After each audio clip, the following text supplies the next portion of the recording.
Bom dia, boa tarde ou boa noite. Eu sou o Victor Gabriel, tenho 20 anos, sou um homem de pele escura, estou com uma camisa amarela e com uma calça cinza e estou com o cabelo também um pouco amarelo. Estou aqui para te guiar numa exposição guiada por mim para você entender a jornada do 2º Distrito de Duque de Caxias.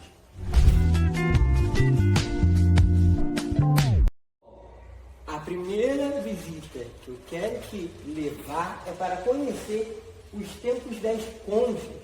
O que são os templos das conchas, Victor?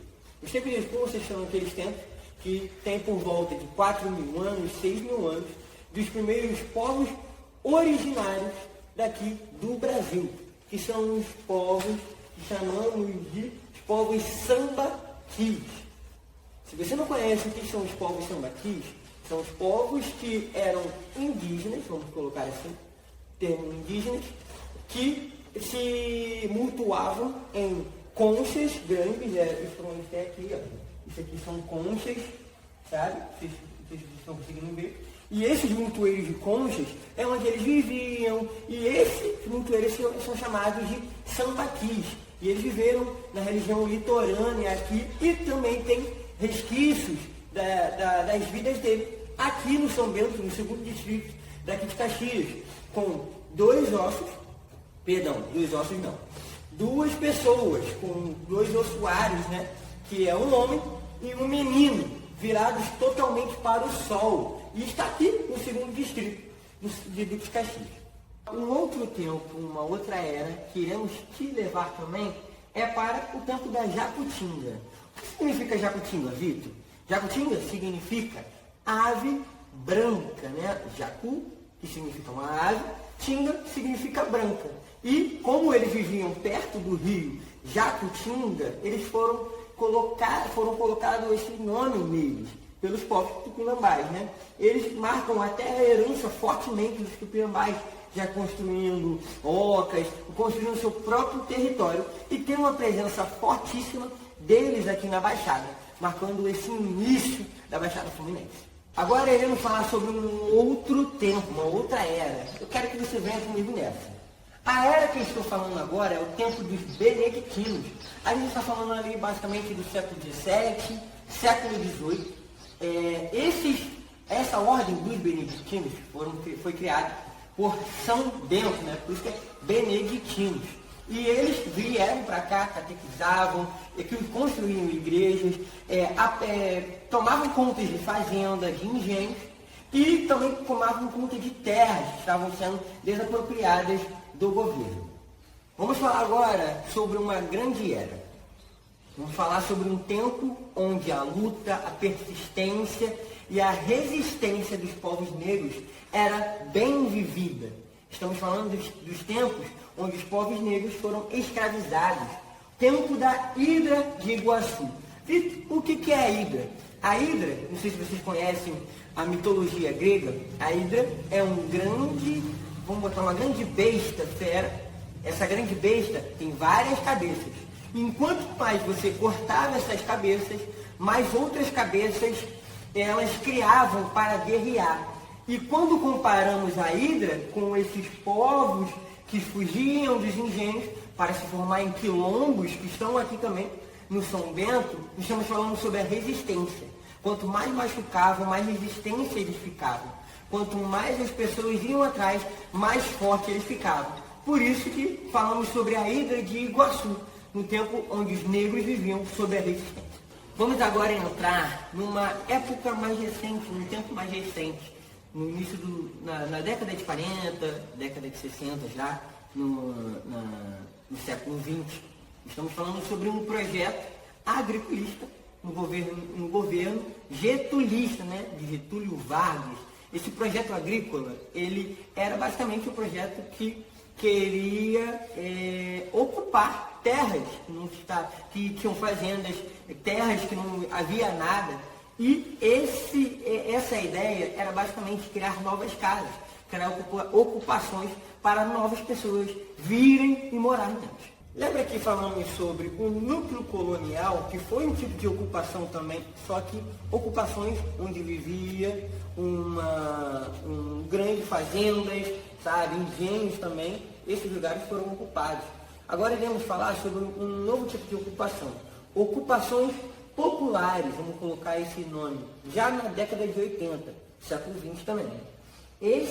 Essas novas ocupações começaram também a trazer novos tipos de pessoas, como as ocupações também dos ribeirinhos. Não sei se você conhece o que são ribeirinhos. Ribeirinhos são casas que vivem em ribeiros, né, perto de água. Então, esses tipos de ocupações juntou-se nos rios ribeirinhos, nos ribeirinhos, Rio Sarapuí e no Rio Iguaçu também, né? No território também de Apeá, no São Bento, como está escrito aqui. Iremos falar agora sobre um tempo muito difícil para a nossa era, que foi um tempo também que marcou, infelizmente, chamado de tempo das injustiças ambientais. Lembra dos rios que eu falei nas novas ocupações, que é o Rio Sarapuí, sabe, também o Rio Iguaçu? Esses rios foram muito importantes para também, no tempo escravagista, né? Infelizmente, utilizar esse termo. Tempo escravagista, onde os negros estavam aqui sendo utilizados como escravos, infelizmente.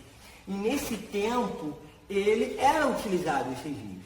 Mas, depois, com as novas ocupações, com pessoas começando a frequentar mais, com pessoas começando a utilizar esses lugares, infelizmente, para jogar resíduos, infelizmente, para acabar realmente com o ambiente que vivemos, o rio Sarapuí hoje, ele não é um rio que é recomendado a nadar, um rio recomendado a beber, é um rio totalmente que sofreu essa injustiça ambiental.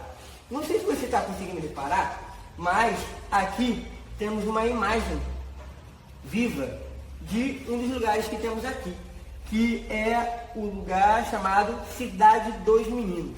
Não sei se você conhece lá a Cidade dos Meninos, hoje tem até um monte, né? Um monte dos meninos que ia lá no Pilar. A Cidade dos Meninos era um centro ocupacional onde traziam-se pessoas, meninos, para cuidar, meninos também, no sentido de podemos colocar como um orfanato, onde pessoas eram cuidadas. Só que, depois de um tempo, essa cidade hoje é chamada de cidade envenenada por muitas pessoas. Porque resíduos hospitalares, resíduos químicos caíram no solo e degradaram totalmente o solo da Cidade dos Meninos. E hoje, depois de um tempo, foi uma cidade que não era mais habitada por ninguém, por conta dessa injustiça ambiental, por conta desses químicos que varreram e devastaram totalmente o solo. Você sabia que no segundo distrito temos grandes heranças patrimoniais, como a igreja no Pilar, não sei se você conhece, a igreja também que fica no São Bento, que também vem, não sei se você lembra, que eu disse sobre os beneditinos, essa igreja também. Também temos o Museu Vivo de São Bento, que são lugares onde trazem esse valor patrimonial, que foi deixado em tempos de décadas, também temos aí, vivos nesse nosso território.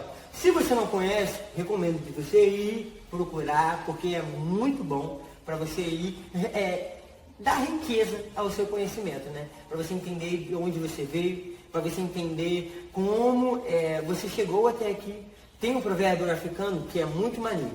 Se você não sabe para onde ir, olhe para trás e lembre-se de onde você veio. Então, o Tempo dos Patrimônios, ele traz esse valor, essa herança rica que nós que estamos aqui temos. Agora iremos entrar numa grande era que você também está envolvido. Você que está aí de casa me assistindo. um tempo onde ICEPs foram criados, que são grandes escolas criadas por Darcy Ribeiro e Leonel de Moura Brizola. Não sei se vocês conhecem esses grandes nomes. Mas por que era abordar isso? Sabe por quê? Porque tudo que eu disse aqui, se não fosse por essas escolas e se não fosse por outras escolas, será que você saberia? Por isso que devemos valorizar o grande ensino, porque é o grande ensino que nos faz chegar em lugares grandes. É pelo ensino que conseguimos entender de onde viemos, como eu disse lá atrás.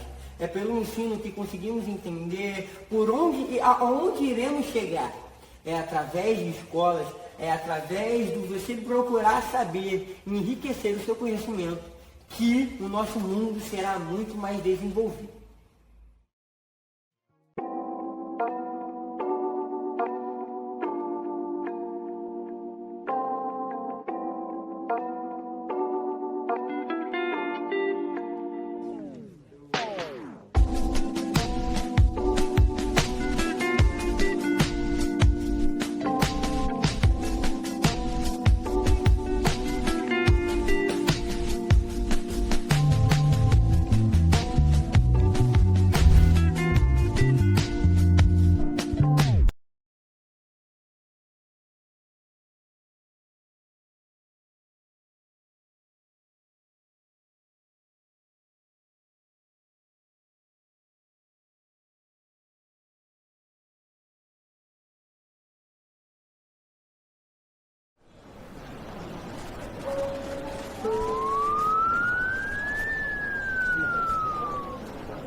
Os sambaqueiros, eles eram o povo das conchas, né? Então eles viviam no meio de concheiros, ou sambaquis, né? Como nós conhecemos. Na verdade, os tupinambás chamavam esses montes de conchas de sambaqui. Na verdade, eles foram os primeiros habitantes do litoral brasileiro. Aqui no território do Duque de Caxias, aqui no segundo distrito, nós temos a presença de sambaqueiros de até 7, 8 mil anos antes do presente. Sabe o que significa isso? As pirâmides do Egito foram construídas há 3.600 anos, mais ou menos, antes de Cristo. Aqui no nosso território, há 5 mil anos antes do presente, já tinha pessoas morando em Caxias. Isso significa que, muito antes, né, das pirâmides do Egito serem construídas, já tinha pessoas morando aqui no território de Duque de Caxias. Esses moradores foram os nossos primeiros ancestrais, eram os sambaqueiros. E eles viviam nas proximidades da Baía da Guanabara, nas proximidades do Rio Iguaçu, do Rio Sarapuí, do Rio Meriti, do Rio Saracuruna. Porque eles eram exímios pescadores. Eles eram coletores, eles eram caçadores, mas eles viviam sobretudo da pesca e da coleta de ostras. Então eles comiam a ostra, né? E iam pegando a concha, e a concha eles iam fazendo esses montes de conchas. Usavam essas montes de concha para demarcar o território, e depois eles começaram também a usar esse monte de concha para morar nas proximidades dessas conchas. Por último, eles começaram também a enterrar seus mortos nessas conchas. Um enterramento ou um sepultamento num sambaqui ou num concheiro significa uma coisa muito importante, que esses sambaqueiros não estavam de passagem. Eles tinham uma experiência vivida nesse território de forma mais permanente. No sambaqui de São Bento, assim como em vários outros sambaquis pelo Brasil afora, nós temos o aterramento de 2 corpos, um menino e um homem adulto. No início, quando foram achadas as 2 pessoas ali, eu ficava imaginando que era um homem e uma mulher. E eu ficava pensando na minha cabeça que ia ter uma história de um amor romântico, que eles foram enterrados de mão dadas. Não é nada disso. É um homem, um adulto e um menino. O menino ele está enterrado com seu corpo esticado, com a cabeça voltada para o Oriente. E o homem adulto está enterrado na posição fetal, mas com a cabeça já voltada para o ocidente. As leituras que os arqueólogos e os antropólogos fazem disso é que os sambaqueiros observavam a trajetória do Sol e viam na trajetória do Sol uma possibilidade de compreender a existência humana, a existência daquele povo. Antes sobre os sambaqueiros, sobre esse sítio arqueológico e vários outros, é que nos sambaqueiros você não encontra muitos sinais de luta, você não tem sinais de afundamento de crânio, de ossos quebrados. Sabe o que significa isso? Os sambaqueiros eram um povo da paz. Eles viviam, sobretudo, numa integração com a natureza. E isso é muito bonito, porque na Baixada Fluminense a gente tem uma marca de uma história da violência, mas os nossos primeiros ancestrais eram um ancestral de paz. Né? Então a violência ela veio com a colonização, a violência ela veio com a dominação. Né? E os primeiros seres humanos que viveram nesse território era uma ancestralidade da paz. Os tupinambás chegaram aqui por volta aproximadamente 1000 anos antes do presente, né? Ali por volta do ano 500 depois de Cristo. E eles ainda encontraram os sambaqueiros aqui, porque a gente conhece muito, inclusive o nome sambaqui é dado pelo tupinambá. Agora, os tupinambás, eles já eram bem diferentes dos sambaqueiros, eles eram já um povo mais guerreiro, eles já tinham aldeias muito mais amplas, né? Eles já tinham ocas, famílias mais extensas, já faziam conexões, porque eles vêm da Amazônia. Então tem toda uma lógica. Eles dominaram o território inteiro. Aqui na Baixada você tinha a aldeia Jacutinga, a aldeia Sarapuí, você só tem Caxias, a aldeia Jaguaré, a aldeia das Velhas. Todo esse território aqui foram dominados pelos tupinambás. E se vocês veem, até hoje, os tupinambás ainda estão no território através da nomenclatura do território. Né? Rio Sarapuí, Rio Meriti, Rio Baçu. Né? Então, o que é natural, você encontra na fala do tupinambá. Os africanos que vieram para o São Bento eram, sobretudo, africanos bantus. E o banto, ele tem uma coisa muito importante nessa cultura, que é aonde eu chego, eu preciso considerar, respeitar, reverenciar os primeiros donos da terra. Olha que coisa bonita. Quem trouxe os bantus para cá escravizados foram os portugueses, dizendo, eu sou proprietário dessa terra. Mas os bantus reconheceram e reverenciaram os tupinambás, que eram, de fato, os primeiros donos da terra. Tem uma coisa muito bonita. O livro mais antigo de batismo daqui do território da Baixada Fluminense, em 1686, nos primeiros batismos de crianças filhos de africanos, os indígenas são padrinhos. Então, numa lógica colonial, os bantus reconheceram que os primeiros donos da terra eram os tupinambás. E os bantus, eles trouxeram tecnologias inúmeras da África e conectaram essas tecnologias com as tecnologias tupinambás.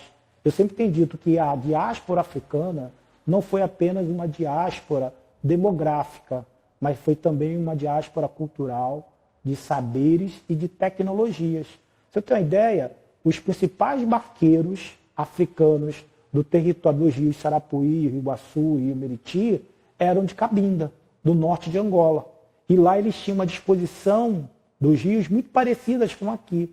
E eles trouxeram para cá, por exemplo, a tecnologia de navegação em rios de fundo de baía, rios de água rasa, com barcos feitos de fundo chato, que não encalhavam no território. Os africanos e os bantus estão aqui. Então os africanos vieram para cá para serem lavradores, eles eram também barqueiros, eles eram curandeiros, né? E eles eram também, estavam trabalhando como lavradores no território. Né? E assim, uma coisa muito importante dizer é que o africano aqui, embora eles fossem escravizados, as suas histórias são trajetórias de liberdade. Porque não teve um dia sequer que nós não tivemos no território do São Bento um africano lutando pela sua liberdade. Seja através do quilombo, seja através da negociação de carta de alforria, seja através de fugas, seja através do enfrentamento dos feitores. A fazenda do São Bento, por exemplo, era tão grande a liberdade no território que aqui no São Bento os padres fizeram feitores para tudo. Tinha feitor, né, dos lavradores, feitores das rodas de cerâmica, feitores até para as crianças. Havia uma necessidade grande de controlar os africanos. Por quê? Porque eles tinham, né, cotidianamente um processo de liberdade, de luta por essa liberdade, seja através de quilombos, seja através de outras formas cotidianas por essa luta. Aqui, no nosso território, nós tivemos um quilombo, a gente tem notícia dele desde 1808, aproximadamente, até 1883, o Quilombo do Bomba. O Quilombo do Bomba foi uma espécie de Palmares na Baixada Fluminense, nas margens da ilha da Baía da Guanabara.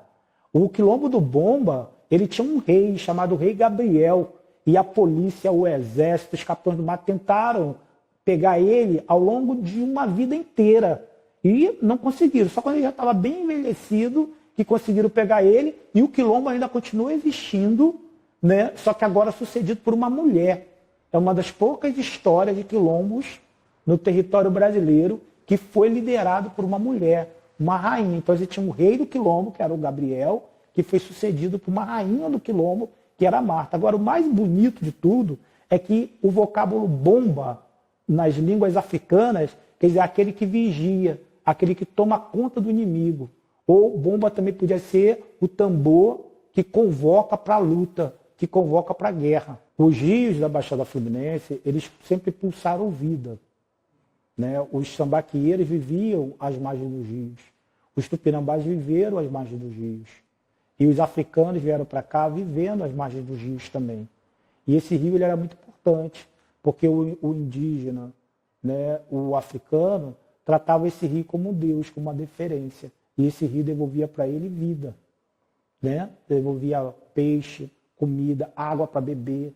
Você vê, hoje, com toda a tecnologia, com toda a modernidade, nós damos esgoto para o rio. E o rio devolve para a gente o quê? Doença, mau cheiro, mosquito. Então, me parece que a gente precisa repensar essa forma de viver no território.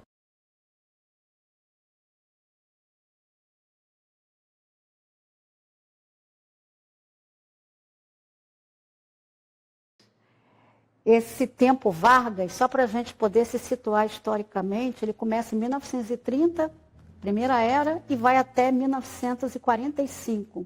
Primeiro governo Vargas, 15 anos de governo. Depois ele é deposto e volta eleito pelos braços do povo em 1950. Fica aqui até 1954.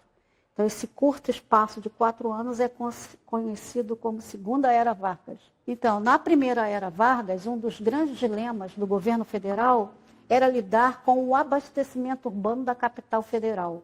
O Rio de Janeiro crescia velozmente, mas não produzia alimentos para o abastecimento interno.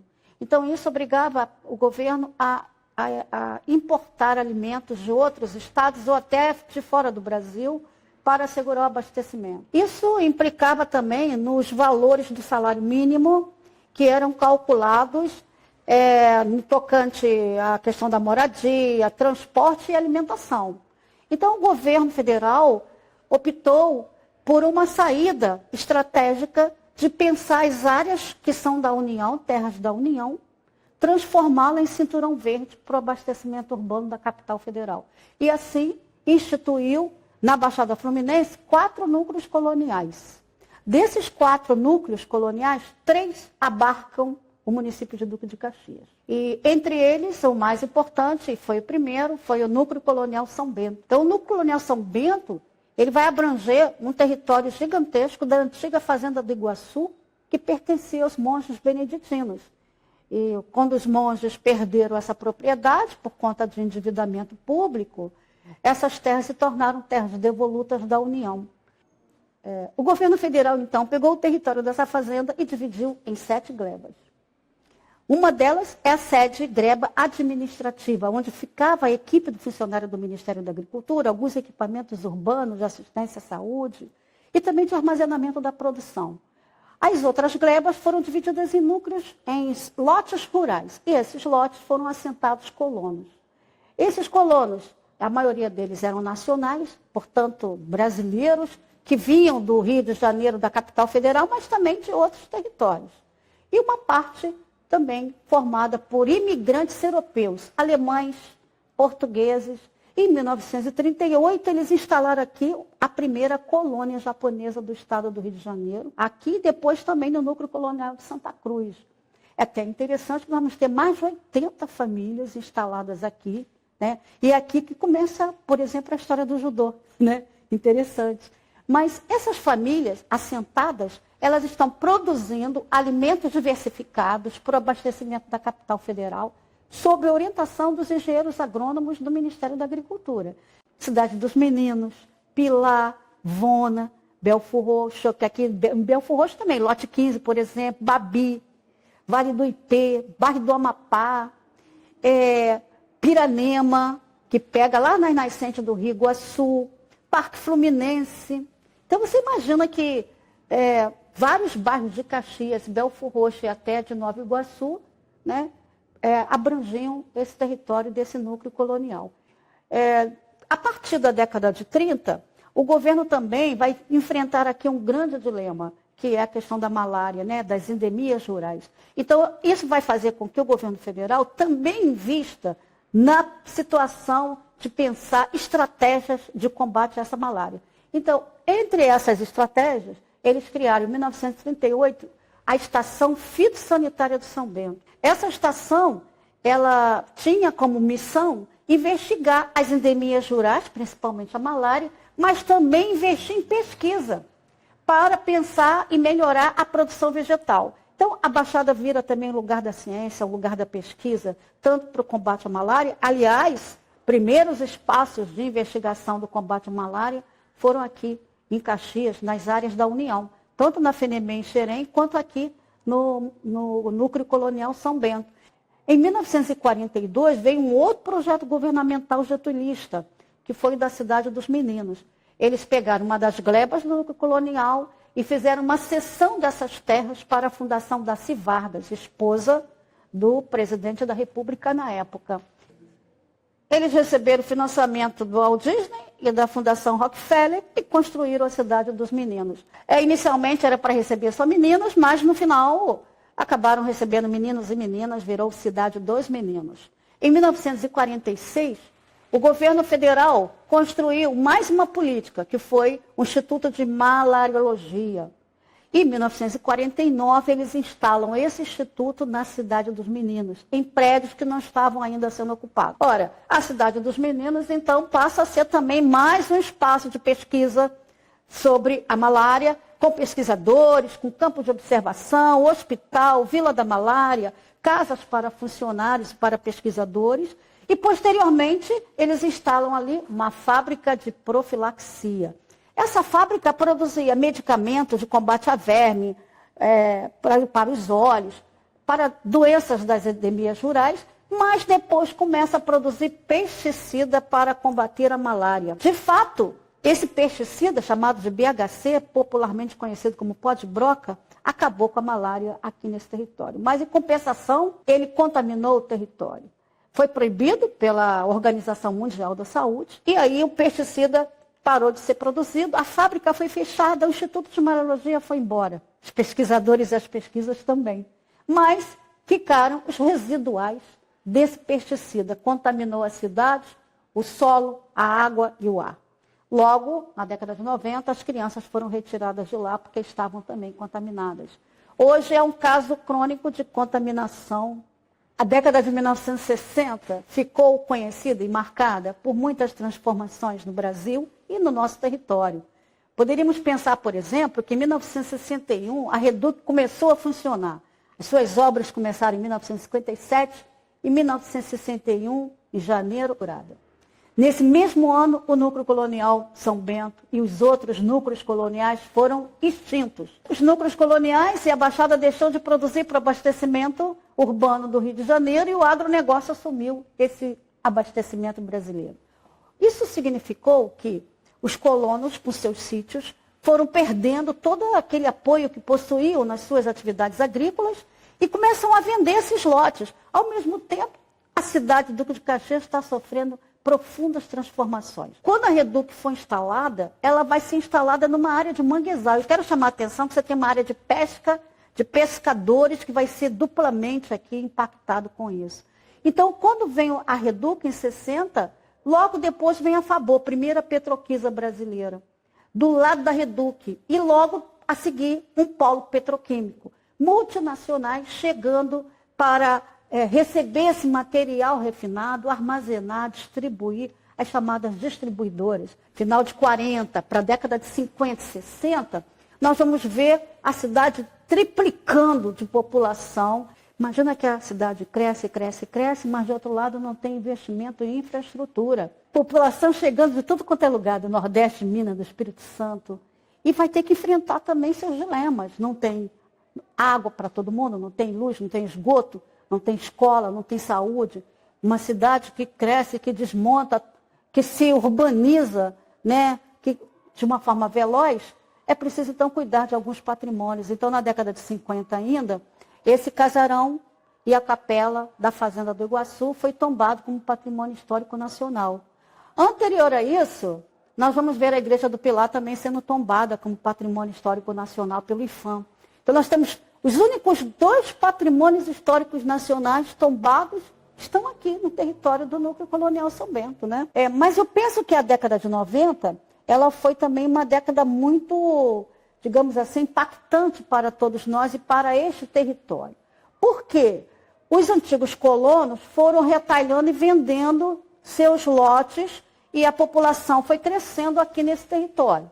Aqui havia, então, o chamado Parque São Bento, que foi criado em 1939 para preservar esse Morro do Céu, essa vegetação, controlar a queda de barreira, melhorar o ar. Então, esse território ainda estava muito preservado. A partir de 1990, começa a chegada também de outras ocupações. Então, ocupações, algumas ilegais e outras realizadas pelos movimentos sociais. Então, a partir de 1995, começa a surgir aqui várias ocupações. Ao total, hoje, nós temos 11 ocupações no entorno do Rio Iguaçu, do Rio Sarapuí, nesse território de Sede Gleba, só na Sede Gleba. Imagina, né? Então, é uma população que cresce velozmente. Mas, em contrapartida, a gente não vê ainda aqueles direitos básicos de urbanidade sendo garantidos. Então, para vocês terem uma ideia, aqui, a primeira escola que surgiu aqui nesse território foi a chamada Escola Odilon Braga, que foi construída também pelo governo federal, pelo Ministério da Agricultura, que hoje é a Casa de Retiro. Ela era a única escola que existia. Posteriormente, a Igreja de Petrópolis, a Diocese de Petrópolis, construiu aqui o Patronato São Bento, passando a receber crianças desvalidas, que ficavam de formato internato. E os outros vinham só para estudar. Então, 2 escolas públicas passaram a funcionar nesse espaço do Odilon Braga. Uma escola estadual e uma escola municipal. Posteriormente, quando o núcleo estava em vista de ser finalizado, desinstituído, o que fez o governo federal? Cedeu o armazém, que era esse espaço aqui, que é a sede do Museu Vivo do São Bento, para a escola municipal, que virou Escola Municipal Nízia Vilela. E o governo do estado construiu um novo prédio, ali no Gramacho, para abrigar a antiga Escola Estadual Patronato São Bento, que passou a receber o nome de Escola Estadual São Bento. Então, 2 novas escolas foram construídas, mas ainda eram poucas. Então, nós só vamos ver na década de 60 o surgimento de novas escolas. Tanto no Parque Fluminense, como na Cidade dos Meninos, como no Pilar, essas escolas só surgem na década de 60, chamadas escolas estaduais ou grupos escolares. Na década de 80, começam as lutas para ampliação de vagas, porque essas escolas ainda eram poucas, não eram suficientes para o número de crianças que precisavam de vaga. Então, começa a luta, junto com o governo Leonel Brizola, aí pela construção dos CIEPs. Aí surgem os CIEPs aqui, CIEP Coracoralina, o CIEP aqui do 218, esses CIEPs que estão aqui no nosso entorno. Vocês vão ver no 2º distrito vários CIEPs sendo construídos a partir da luta de quem? Das associações de moradores. A vida humana é o maior patrimônio de uma sociedade. Quando nós não nos importamos com a vida humana, eu acho que perdemos a nossa civilidade.